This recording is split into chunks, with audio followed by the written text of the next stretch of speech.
আমাদের জীবনের সিটে দুজনের টিকিট কনফার্ম হলেও ট্রেনের টিকিট কিন্তু তখনও আরএসি।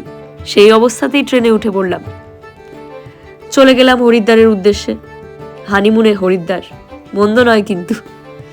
যদিও হরিদ্বার পৌঁছলাম রাত 12টা নাগাদ, আর একটু সময় পেরোলেই পরের দিন হয়ে যেত। তাই হরিদ্বারে দেখার তো আর কিছু নেই, অত রাত্রে কোথায় যাব।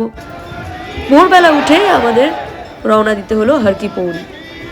এই মুহূর্তে আপনারা যে ছবিটা দেখতে পাচ্ছেন এটা হর কি পৌড়ির ছবি।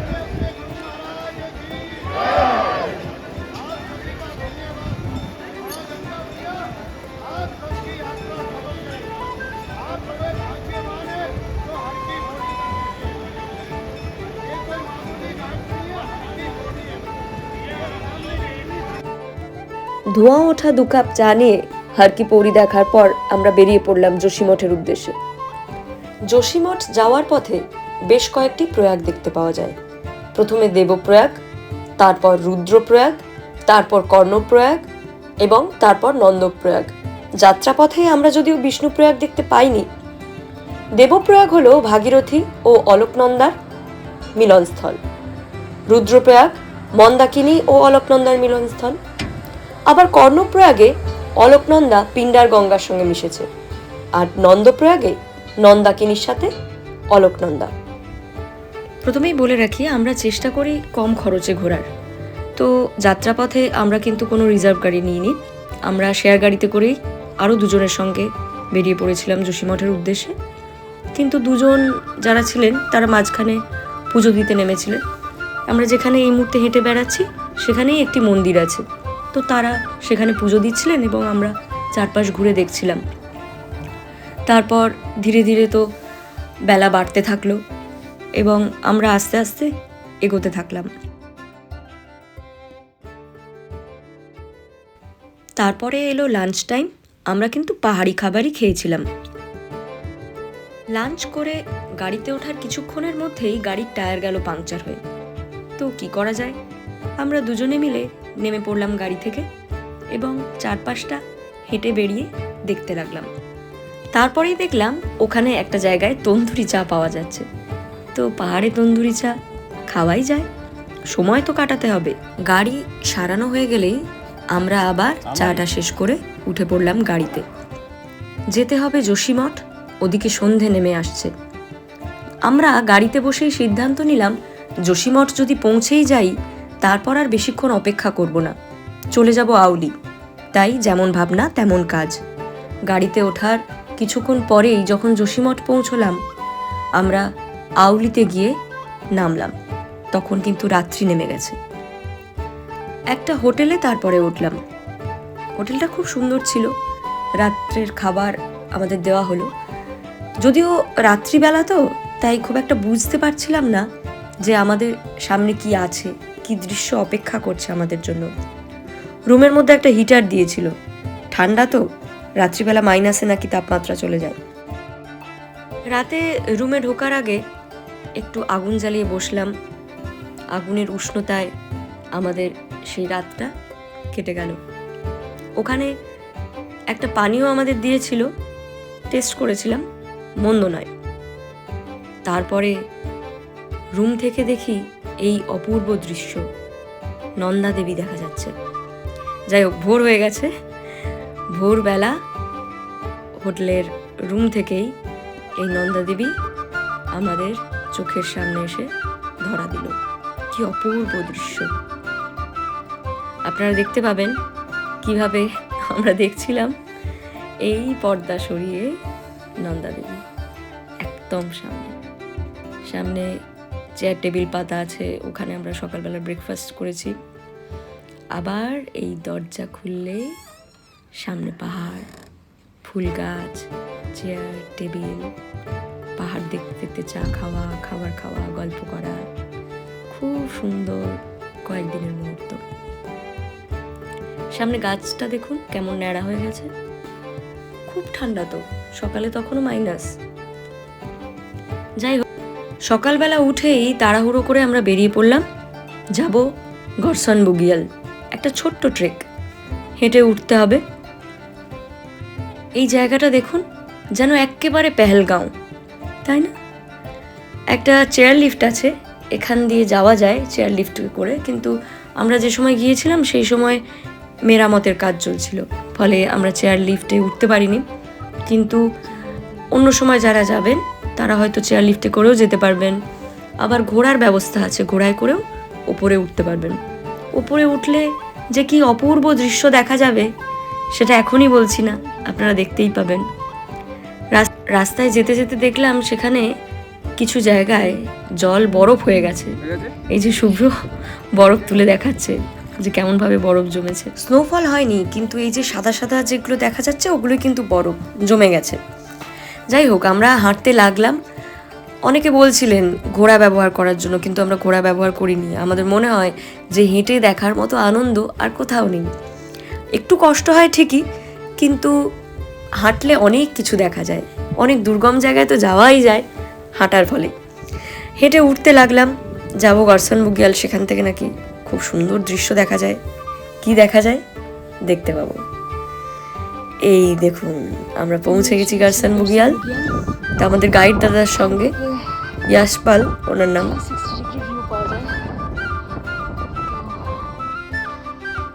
ভিডিও করা শুরু করলাম।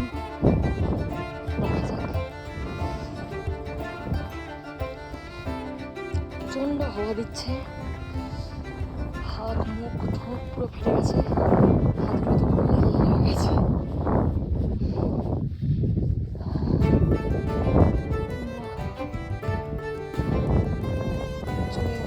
এখান থেকে নাকি 360 ডিগ্রি ভিউ পাওয়া যায়। কি অপূর্ব লাগছে দেখুন। অনেকে এসছে ওপরে ছবি তোলার জন্য, বেশিরভাগ যদিও ঘোড়ায় চেপেই এসছে। পায়ে হেঁটে বোধহয় আমরা দুজনই এসছি গাইডের সঙ্গে, আর হয়তো একজন দুজন থাকতে পারেন। এই যে এই কুকুরটা কি লোমশ, ওর লোম দেখেই বোঝা যাচ্ছে কেমনভাবে উড়ছে আর ওখানে কতটা হাওয়া। আমাদের ইয়াশপালজি দেখিয়ে দিচ্ছেন কোনটা কোন পর্বত।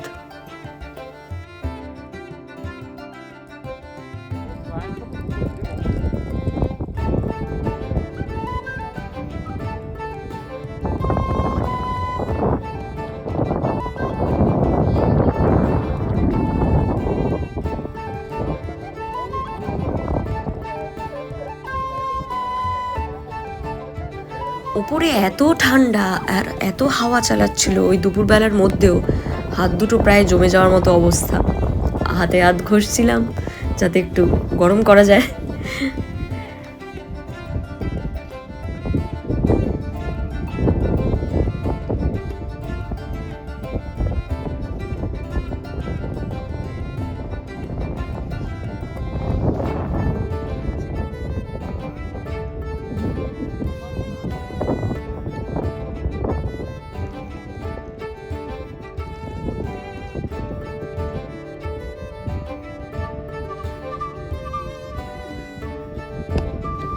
বেশ কিছুক্ষণ সময় এই গার্সন বুগিয়ালে কাটিয়ে আমরা আবার নিচে নামা শুরু করলাম।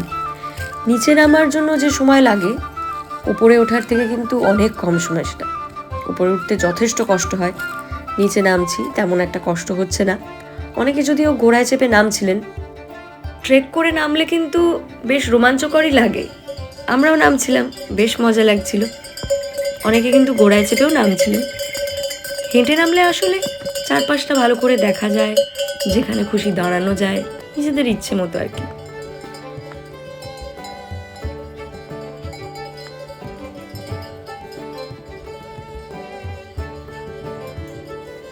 এই দেখুন কেমন সারি বেঁধে সকলে হেঁটে নামছেন। এখানে এই যে কাচের ঘর করে দেওয়া আছে, এর মধ্যে থেকেও কিন্তু চারপাশ দেখা যায়, অনেকটা গ্রিন হাউস এফেক্টের মতো। ভেতরটা বেশ গরম লাগে। এই আউলিতে তো অনেক রকম স্নো অ্যাক্টিভিটি হয়, মানে আপনি স্কি করতে পারেন বা আরও অনেক রকম অ্যাক্টিভিটি করতে পারেন।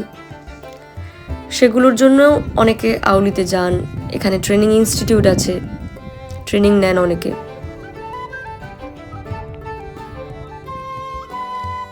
এই যে এই লেকটা দেখা যাচ্ছে, এটা ম্যানমেড লেক, এটা আউলিতে আছে।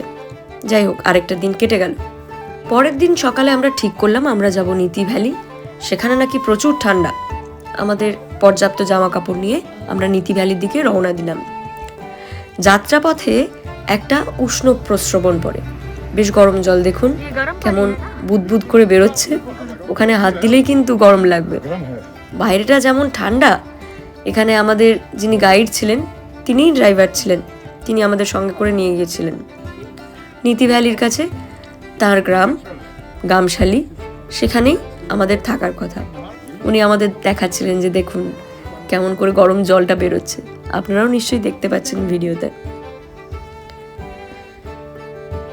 যাওয়ার সময় লতা গ্রামে দাঁড়ালাম, সেখানে একজনের সাথে দেখা করার ছিল, মলয় দা, মানে আমাদের মলয় মুখার্জি দা। তিনি বলেছিলেন তার কামেট অভিযানের সময় তার যে গাইড ছিলেন তার সঙ্গে একবার দেখা করার জন্য। ইনি হলেন রঘুবীরজি, যার সঙ্গে আমরা দেখা করেছিলাম। তিনি খুব খুশি হয়েছিলেন আমাদেরকে দেখে।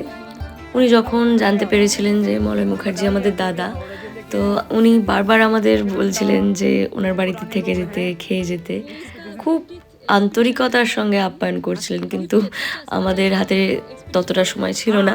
যাই হোক, আরেকটা কথা বলে রাখি, আমরা কিন্তু ইতিমধ্যেই রেনিগ্রাম পেরিয়ে এসেছি, যেটা চিপকো আন্দোলনের জন্য বিখ্যাত।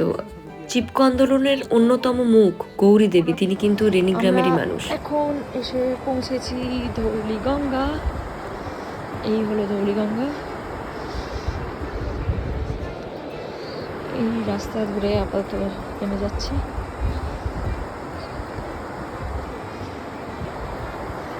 ওই দিক থেকে আমরা লতা গ্রাম পেরিয়ে এসেছি, তারপরে যাব ওই দিকে, আমরা যাব নীতির দিকে। এই হচ্ছে ধৌলিগঙ্গা, কি দারুণ স্বচ্ছ জল। এসে গেছি ধৌলিগঙ্গার কাছে, একদম হাতের কাছাই, হাত পা ডোবাতে পারবো।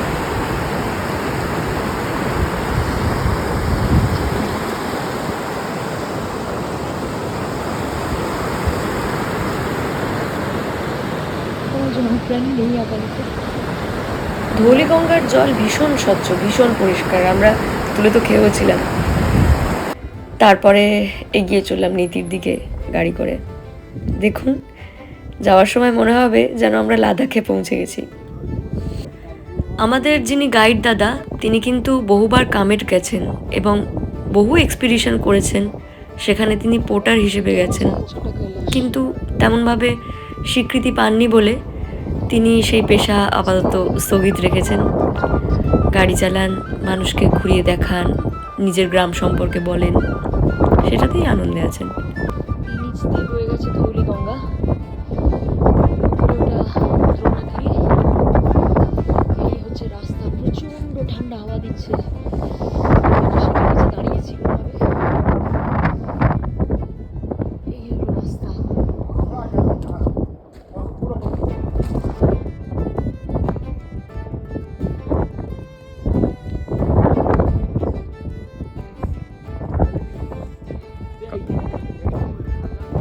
আমি তো ভীষণ শীত কাতুরে, আমার তো ঠান্ডা লাগলে মানে প্রচণ্ড ঠান্ডা লাগে, আমার খুবই ঠান্ডা লাগছিল, হাত প্রায় জমে আসছিল।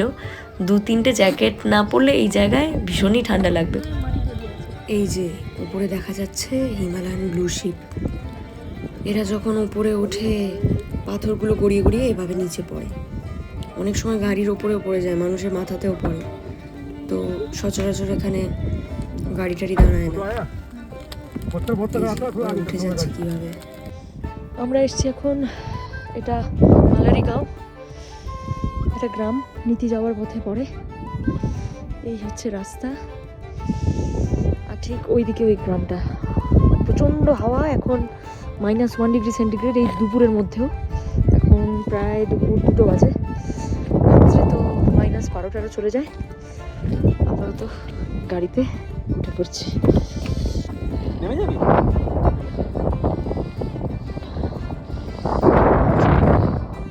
ঠান্ডায় সামনে এখানে বরফ পড়ে আছে, হাওয়া দিচ্ছে, হয়তো কথাও শোনা যাবে না।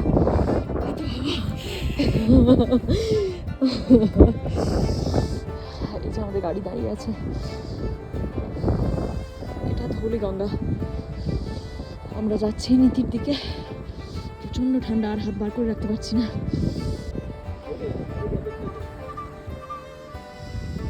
শুভ্র আমাকে এবার জ্যাকেট বার করে দিচ্ছে, এত ঠান্ডা।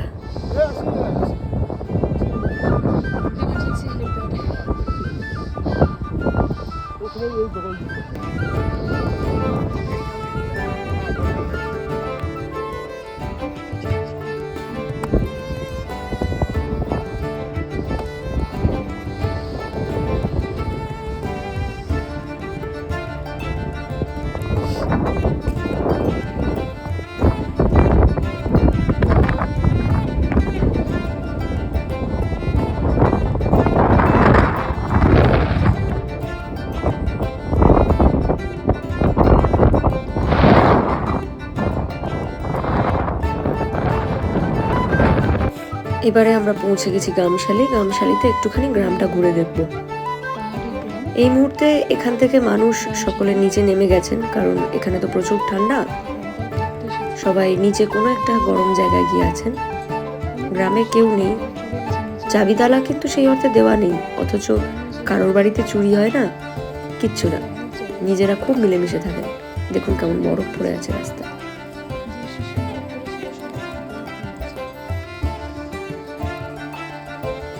এখন -10°C বলা হয়নি, আমরা কিন্তু অলরেডি একটা রাত কাটিয়ে ফেলেছি। সকালবেলা সূর্য উঠতে এখানে দেরি হয়, কিন্তু তাতেও আমাদের সকালবেলা উঠে রোদের দিকে হাঁটতে হচ্ছে, যাতে একটুখানি আমরা উষ্ণতা পেতে পারি। রাত্রেবেলা -14°C হয়ে গেছিল, প্রচণ্ড ঠান্ডা ছিল। আমাকে দুটো কম্বলের মধ্যে দুটো জ্যাকেট পরে রাত্রিবেলা শুয়ে থাকতে হচ্ছিল। ওই যে দেখুন, ওটা দেখা যাচ্ছে কাকভূষণী পাহাড়। আমরা গ্রামের মধ্যে তখন একটু ঘুরে বেড়াচ্ছিলাম। গ্রামে ঢুকে বিভিন্ন মানুষের বাড়ি দেখছি। এখানে আবার মাথা নিচু করে ঢুকতে হয়। আমরা গামশালি গ্রাম ঘুরে দেখছি। আমাদের ড্রাইভার কাম গাইড বাল্লুজি আমাদের গ্রাম দেখাচ্ছেন। ওই দেখুন কেমন ছোট জানলা।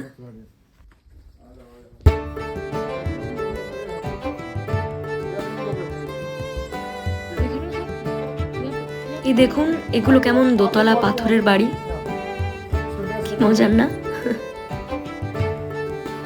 আমরা এরপরে এই নীতি ভ্যালির মধ্যে গামশালির গ্রাম ছেড়ে নীতি গ্রামের দিকে যাচ্ছি।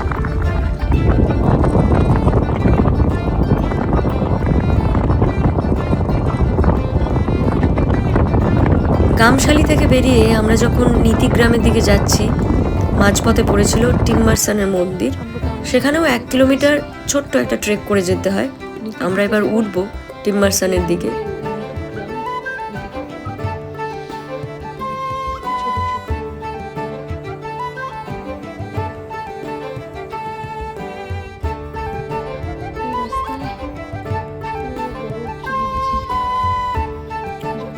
রাস্তায় দেখুন কেমন বরফ জমে আছে। যতই ওপরে উঠছি ততই অপূর্ব দৃশ্য। আমরা একটু দেরিতে বেরিয়েছি, তার কারণ আমাদের ড্রাইভার দাদা বলছিলেন যে এখানে নাকি ব্ল্যাক আইস জমে থাকে, ফলে এখানে পড়ে যাওয়ার সম্ভাবনা খুব বেশি। রাস্তার মধ্যে পিছলে পড়ে যাওয়ার কথা বলছি। যাই হোক, আমরা এখন যাবো টিম্বারসনের মন্দিরের দিকে, দেখবো কেমন জায়গাটা।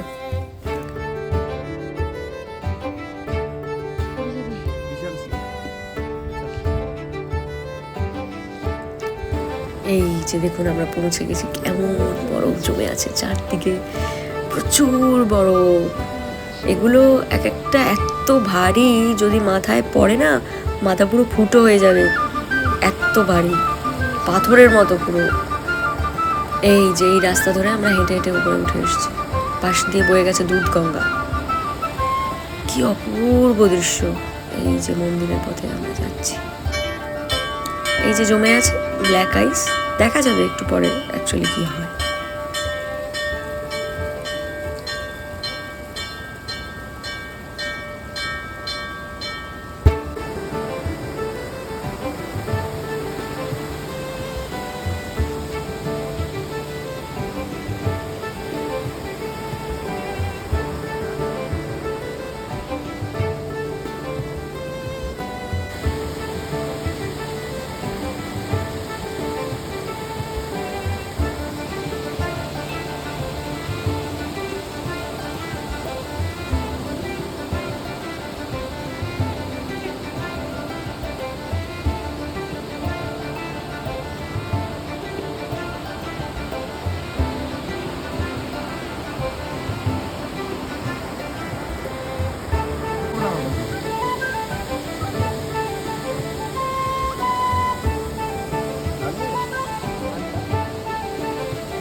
এই এই ব্যাস এই ঘটনার পর থেকে আমি ডান হাতটা ঠিক মতো আর উপরে তুলতে পারছি না। बाद में देखना अपने हिसाब से आराम आराम से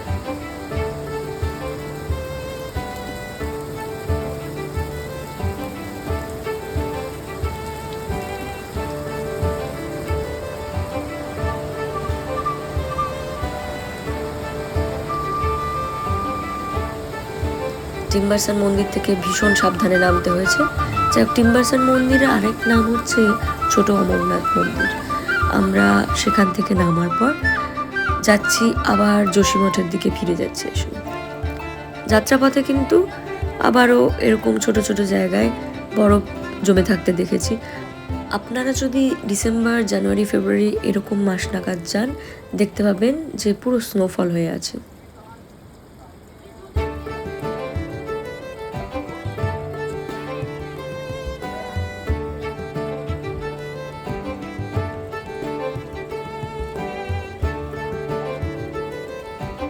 যাচ্ছি যোশীমঠের দিকে, ফেরার পথে এলাম মালারি গাঁও।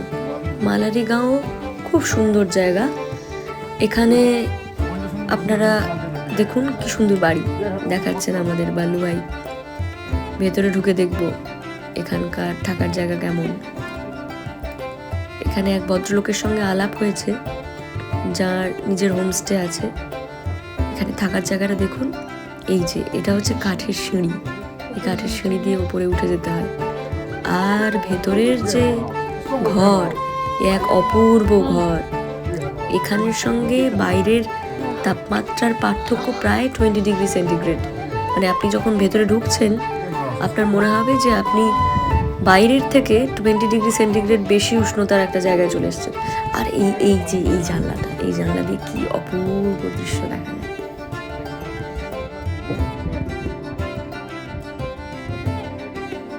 এই ঘরটা কিন্তু পুরো পাথরের ঘর। এই যে ইনি আমাদের দেখাচ্ছেন ঘরটা কেমন।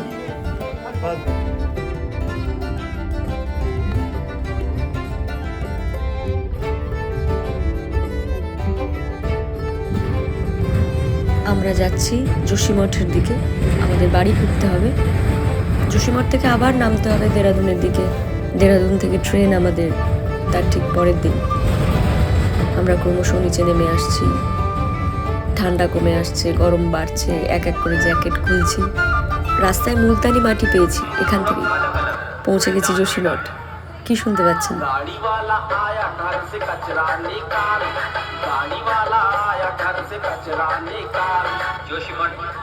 আমাদের এখানে যেমন বাঁশি বাজিয়ে জঞ্জাল পরিষ্কার করার জন্য লোক আসেন, এখানে গান বাজিয়ে। সকাল হয়ে গেছে, মন খারাপের বাতাস বইছে। আমরা যদিও যোশীমঠ থেকে নামতে থাকছি দেরাদুনের দিকে। মাঝখানে একটু চা খেলাম, ব্রেকফাস্ট করে নিলাম। ব্রেকফাস্ট হোক বা লাঞ্চ, এখানে আপনি আলুর পরোটা, ম্যাগি এগুলো খেয়েই থাকতে পারবেন।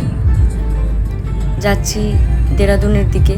মাঝখানে ঋষিকেশে খুব ইচ্ছে ছিল বাঞ্জি করব, কিন্তু আমার হাতের যা অবস্থা, আমার আর বাঞ্জি জাম্পিং করা হয়নি। খুব মন খারাপ নিয়ে নামছি।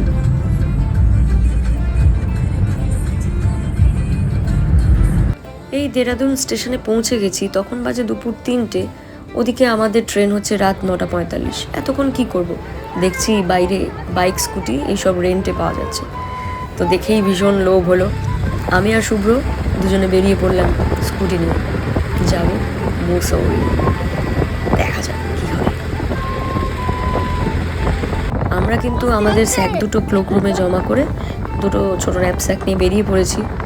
আমাদের এদিকে মাথায় ছিল না যে আমাদের হাতে কোনো গ্লাভস নেই, আর ওপরে তো প্রচণ্ড ঠান্ডা।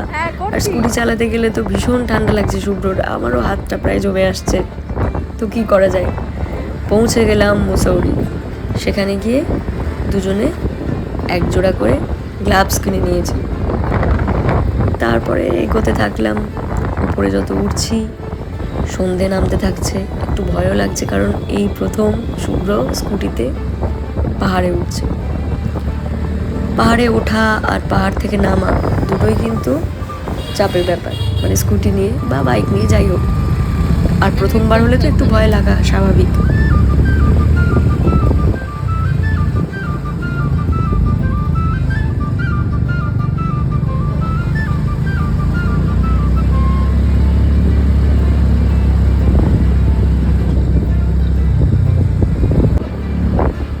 আবার যিনি স্কুটি চালান তাকেই একমাত্র হেলমেট দেওয়া হয়, পেছনে যিনি বসে থাকেন তাকে হেলমেট দেওয়া হয় না। আমি চাইলাম যে আমার সেফটির জন্যও তো হেলমেট প্রয়োজন হতে পারে, কিন্তু তারা দিলেন না, বললেন যে প্রয়োজন নেই, আপনি যান।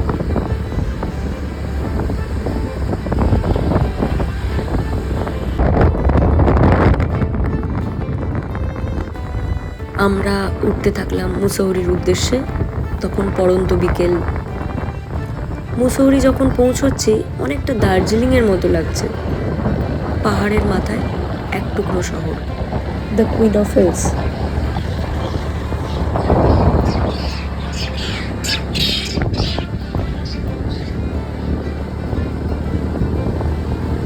ক্রমশ অন্ধকার নেমে আসছে। আমরা ঠিক করেছিলাম মুসৌরি উঠে একবার রাস্কিন বন্ডের বাড়ি দেখব। আমরা কিন্তু দূর থেকে রাস্কিন বন্ডের বাড়ি দেখেছি, ছবি তোলার খুব একটা সুযোগ হয়নি, কিন্তু দেখতে পেয়েছি।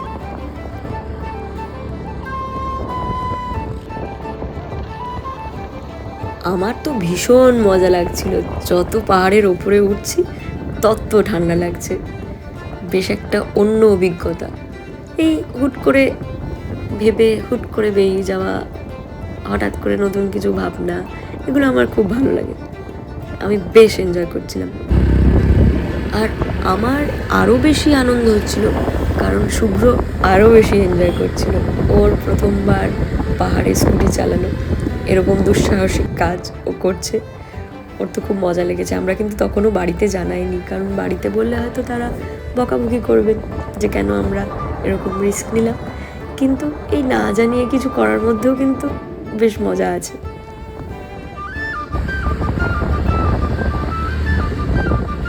আমরা যখন নামছিলাম তখন প্রায় সন্ধে হয়ে গেছে, আর দেরাদুনে যখন পৌঁছেছি তখন প্রায় রাত্রি। মাঝখানে ম্যাপ ভুল হচ্ছিল ঠিকই, কিন্তু জীবনের পথে কতই তো ভুল পথ হয়, তবুও আমরা গন্তব্যে পৌঁছে যাই।